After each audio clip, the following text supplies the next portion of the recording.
worked with a scientific technical advisory panel that served the Global Environment Facility, and that further whetted your appetite for really looking at the complexity of things. And then when I was asked to join UNDP, I got into this idea of SDG integration. Okay. And so that's when I could get back to systems, which led me to Millennium. I learned that one part of UNDP had hired the Millennium Group, and I started to look at what they did. I had been in Asia where air pollution is a big issue. And I realized in Thailand, there was a complex, combative atmosphere around air quality and deciding who was to blame. It wasn't simple. Even if some groups were to blame, the causality behind it was not simple. Various groups were passionate over why these things were happening.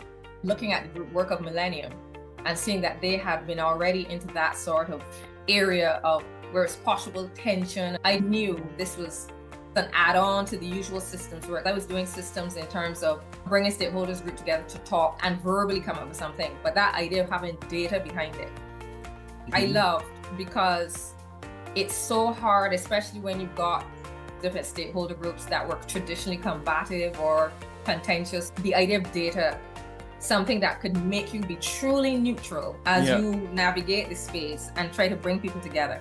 That was the selling point, the data center, to ground people's opinions and or to dispel people's opinions and show where there's cognitive dissonance. Many people do modeling, and I'm always thinking about how to make things easier for the ordinary person. Many big bodies have all these models and they still can't get people to act because it's not packaged in a friendly way. And I like the approach of Millennium because you're able to use the data, yes, but the approach of trying to use government's data or data from the countries themselves. If they contest the data, you say, but it's your data. That was very powerful. Nobody wants to sit and be told, you need to do this. Nobody wants to hear anymore. You could be right, but they don't want to hear it. You have to make them part of seeing the problem. You might know the problem, but you have to take them on the journey with you to see the problem and agree, this is what the numbers are saying, then work around that.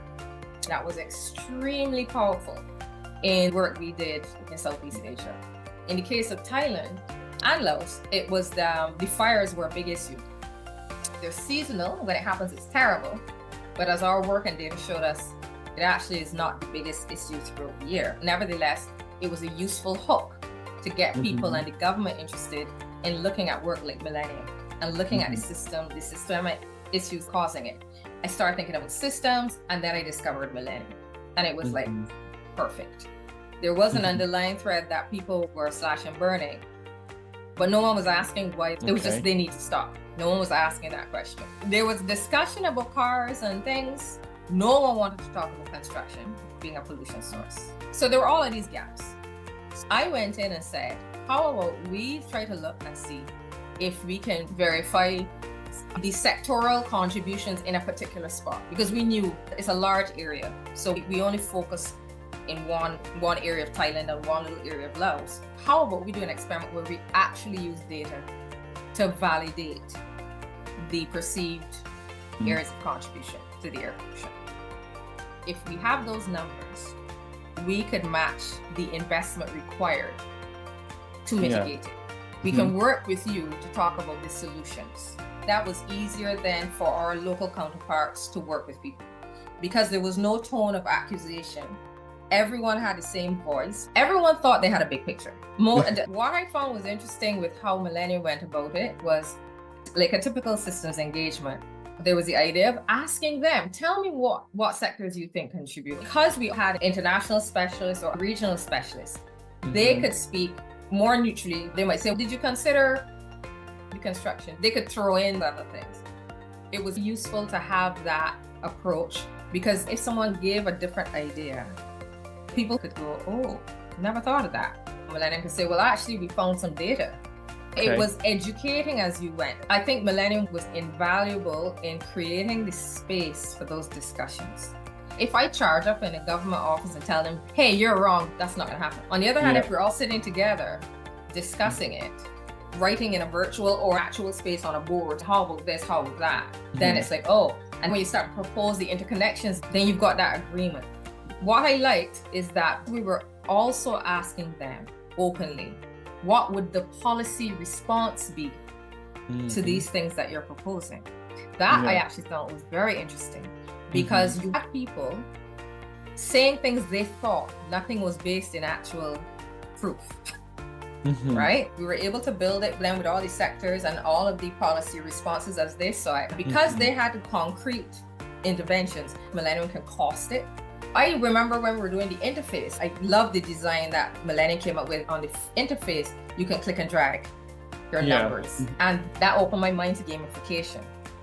I really appreciated the work with Millennium, because many people are not flexible. They just tell you, nope, that's what the model is. Flexibility was invaluable, and it had a big impact.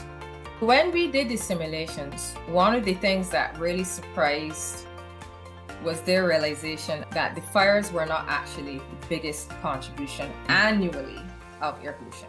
You always have companies doing good, but there's no cohesive policy framework for the reaction. So that was another recommendation to them. The idea that they have to look at data seriously. It needs to be a tool to help guide investment so they don't have wastage. So you only have to put a little bit of money in over here and look at a big difference.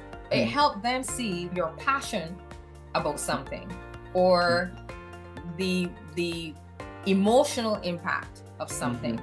Does not necessarily mean you need to throw the most money at it. Thanks to Millennium, we were able to get some extra training afterward.